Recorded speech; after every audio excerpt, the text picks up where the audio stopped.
Magandang araw po, welcome po sa aking channel, Omnine TV. Patalasasan po, meron po ba kayong mga properties na napapabayaan or non-performing assets? Plan nyo ibenta, pero wala kayong oras pagbibenta nito. Kung ito'y pagkakatiwala nyo po sa amin, tawag lang po kayo sa aking numero, usap po tayo, gawan ko po ng video for free. Yes, libre po, wala po kayong babayaran. Tutulungan pa namin kayong mabenta ang inyong property. Kami na po bahala sa marketing, sa boosting, or paid ads. Even sa tripping, hindi na po kayo mapapagod sa pag-entertain ng mga buyers. Kami na po bahala sa lahat. Tawag lang po kayo. Nandito po tayo ngayon sa San Pablo, Laguna kung saan meron po tayong bagong video presentation, isang residential farm property na may lot area 3,272 square meters. Marami pong mga collection dito si owner. At mula po dito sa hangout area, check po muna natin itong dining area. Ito pong long table is made of kamangong wood. Then meron pong mga warning lamps na minodify ni Sir as dining area lamp. Very artistic po si owner at marami din po siyang mga collections. So dito naman po ay meron pong mga bottle opener at signboard ng mga beers at energy drink. Yan po yung hangout area at dito naman po yung restroom. Ito naman po yung kitchen. So malaki naman po ang espasyo nito at meron pong kitchen countertop. So ngayon po nagluluto si chef at napakasarap po ng luto niyang pansit. So labas po tayo. So mula po dito sa kitchen, yan po ulit yung dining area. At meron pong ibang mga collection pa si Sir dito. Yan po may drive-thru ng Jollibee. Then meron pong gas pump. Ito po yung driveway. Hanggang dun yan sa may kotse. Then dito po meron din po mga ornamental plants sa side ng perimeter fence. So buong property po ay nakapakod na. Isa po ito sa collection ni Sir, yung old gas pump. Then meron pong crosswalk metal sign, outdoor clock, at signage ng gas station. Dito po sa puno ng mangga ay meron pong mga Capiz ball lantern lamps. Napaganda po yan paggabi. At mula po naman dito, matatanaw ulit natin yung dining area na katabi lang nitong farmhouse. Ito pong farmhouse ay meron pong mga dwarfs sa paligid nito. At meron pong balkonahe, naka-tile flooring. Then ito pong railing ay napaganda ng disenyo. At ito naman po yung main door. Napaka-artistic po ng design. Combination ng wooden and colored glass. Samahan niyo po ako, pasok po tayo. So, ito po yung living area. Itong wall ay napaganda ng disenyo. Very artistic po si Sir at Ma'am. Malaki naman po ang espasyo nito. Meron na pong aircon. Then may roof type. Yan po yung stairs sa gilid. Mamaya po akit tayo dyan. Check po muna natin itong toilet and bath. Kung saan maayos po ang toilet fixtures. May water closet with bidet. Bathroom sink, vanity mirror, overhead shower, at naka-tile bathroom wall. At ito naman po yung hagdan papunta sa roof kung saan kakasya po mga 5 to 6 persons. Malaki naman po ang espasyo nito at ito'y high ceiling. Meron din pong wall-mounted electric fan at sa dulo po ay meron pong wall-mounted lamp.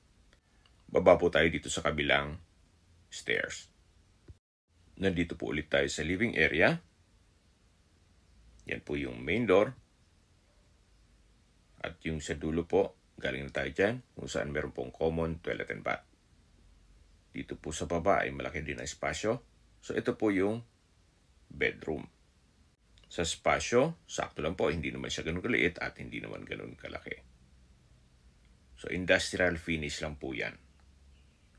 Meron po itong mga glass windows. Meron din pong wall-mounted na electric fan. At yan po yung aircon. Naka-tile flooring na rin po dito. Then sa dulo po meron pong space na pwede paglagyan ng cabinet o wardrobe. At pong sliding glass window ay meron na rin pong security grill. Ito naman po yung toilet and bath. Ito po yung naka-tile bathroom wall. Meron pong shower, towel holder, may water closet, bathroom sink, vanity mirror. So far, wala po kayong ipapagawa dito. So ito pong tiny house o farmhouse ay livable. Wala po kayong ipapagawa dito. Kaya anytime na ma-acquire nyo po ito, meron na po kayong matitirian kaagad. Then kung gusto nyo mas malaking bahay, napakalaki po ng espasyo dun sa dulo. Ito pong setup ng property ni Ma'am at Sir ay maganda rin po itong gawing events place.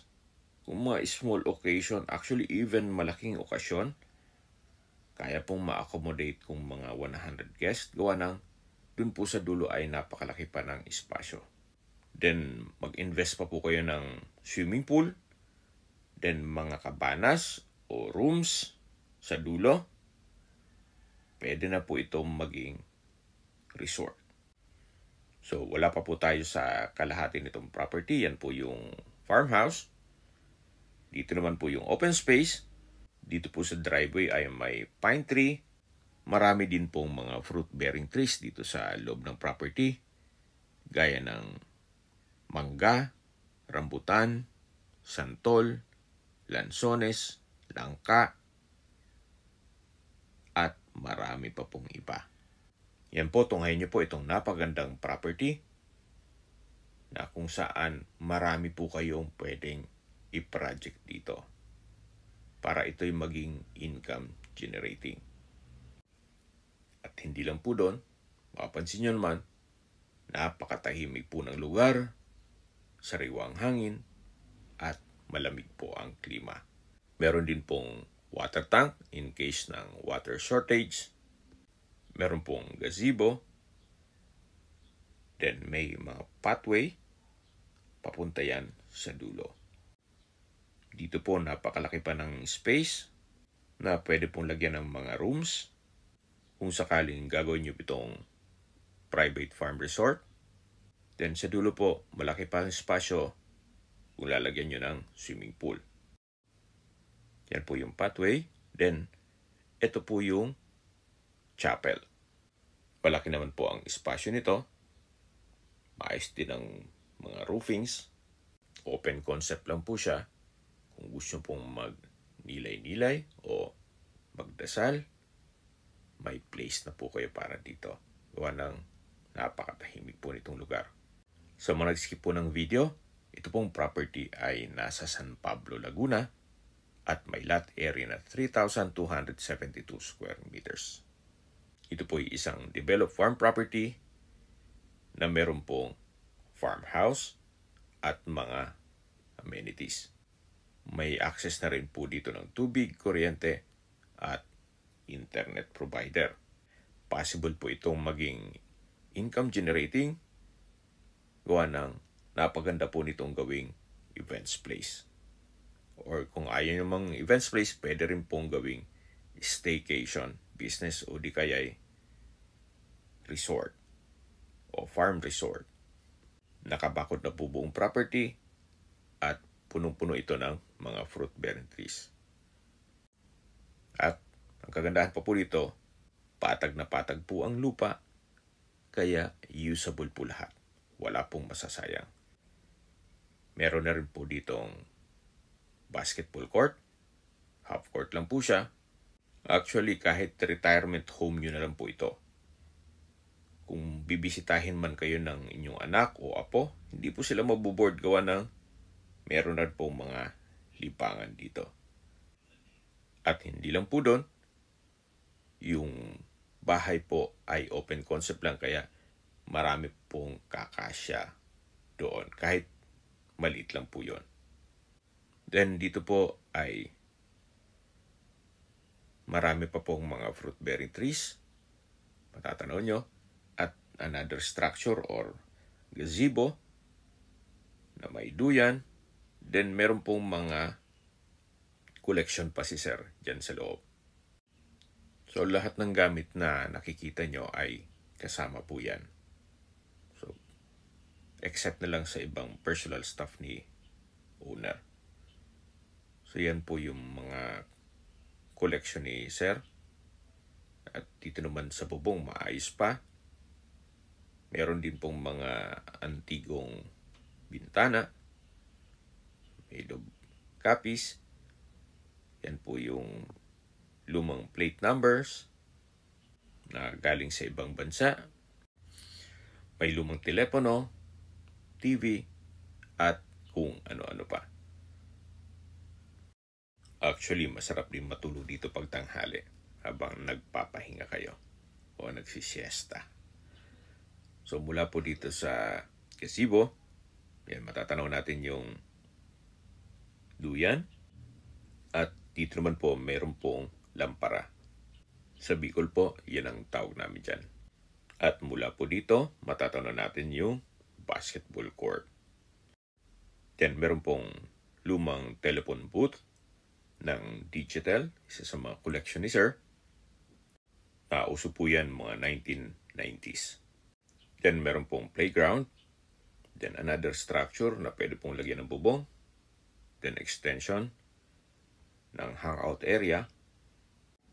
Then meron din pong banyo dito sa dulo. Pero marami po pong mga collection si sir dito sa likod. May ice crusher. Then mga ibang billboards. Timbangan. Meron din pong pangtahe na manual din po yan.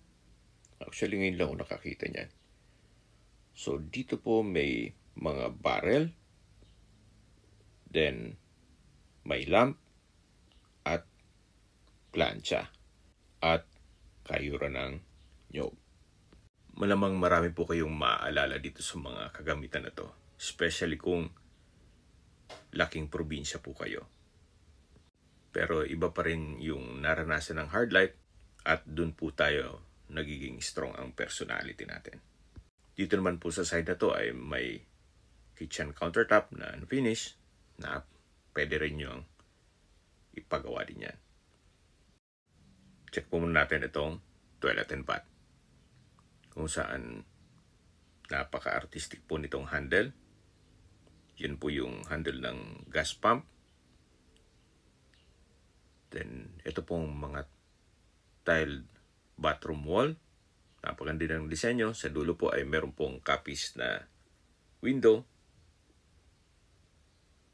Meron din po ditong mga disenyo na Meralco poles at pebbles. Yan po yung copies bathroom window. Meron din po itong vanity mirror, bathroom cabinet, then may outlet, at dito naman po yung shower enclosure na naka-tile bathroom wall. Meron din pong overhead shower. Napakaganda po. Yan po yung bathroom countertop at water closet. May towel holder rin po. Habang naglilibot po tayo, pag-usapan na natin ang distance, location at travel time. Mula po sa Maharlika Highway, ang distance is 5.9 kilometers at ang travel time is 17 minutes. Mula naman po sa SM San Pablo, ang distance is 5.4 kilometers at ang travel time is 15 minutes. Mula naman po sa SPC Medical Center, ang distance is 4.7 kilometers at ang travel time is 13 minutes. Yan po yung lagi kong binabagit sa aking video na dapat yung i-consider sa paghanap ng property, yung meron pong malapit na hospital. Hindi ko naman po sinasabing sakitin kayo, yan naman po ay for emergency purpose lang naman. At mula naman po sa San Pablo Public Market, ang distance is 5.8 kilometers at ang travel time is 19 minutes. So meron po ditong elevated na sitting area or hangout area na rin. Yan po yung puno ng langka. May mga ilaw na rin dyan. Matatanaw na natin ang property line sa dulo na kung saan nakabakod po yan. Okay, balik po tayo sa distance, location at travel time. Kung manggagaling naman po sa Manila o sa airport, ang distance is 75 kilometers at ang travel time is 2 hours and 10 minutes. Dito naman po sa kabilang side ay meron pong bonfire area. Then ito pong upuan ay made of Miraraco poles. Yan po yung mga fruit-bearing trees sa paligid nito. At marami din pong puno ng saging na hindi ko nabanggit kanina. Tungkol naman po sa dokumento nito, ito po'y tax declaration at ready na po for titling. Hindi na po pinalipat ni owner para kung sino man po makakabili, direct na po sa kanya. Then meron din pong manukan dito sa dulo. At mapapansin niyo po, concrete fence na po yan hanggang sa main gate. So kung gusto nyo mag-alaga ng manok, meron na po kayong kulungan ng manok dito. Mapapansin nyo po, ito po'y well-maintained. Napakalinis po. Gawa ng napakasipag po ng caretaker dito. Sa presyo na po tayo. Binebenta po ito ni owner sa halagang 19 million pesos net. Ibig pong sabihin, si buyer na po ang sasagot sa lahat ng taxes at expenses with regards to documentation. Fair deal na rin po, gawa ng ito po'y develop. At hindi ko lang po nabanggit kanina sa distance, location at travel time na ito po'y dadaanan ng dalawang major roads o mga bypass roads na which is mapapabilis na po ang biyahe papuntang Manila at ibang parte ng Laguna at Quezon Province. So kung may mga katanungan po kayo, tawag lang po kayo sa aking numero. At sa mga kababayan naman natin nasa ibang bansa, meron po akong Telegram. Sa mga iPhone user man, may iMessage. Meron din pong Imo, Skype, Viber at WhatsApp. Same number lang po, 0917-316-3399. Sa mga nagtatanong naman po ng aming Facebook, meron po aming Facebook page na Nov9 TV at Facebook Reels Video. Meron din pong TikTok at Instagram. May ibang YouTube channel po kami na The Nov9 TV channel at Nov9 TV Listings. Sana po naibigan yung aming video presentation. Paki-like and subscribe na po sa aking channel para ma-update din po kayo sa aking future listings. Kung sakali po hanap nyo yung mas malaking sukat na lupa, meron din po kami ibang listings na pwede nyong pagpilian. Huwag po kayong mag-atubiling tumawag sa amin, then let us know your budget para malaman namin kung anong property pwede namin i-alok sa inyo. Sa lahat pong viewers, subscriber at nagtiwala po sa amin, salamat po sa suporta. Ingat po kayo lagi at yung pamilya. Maraming salamat po.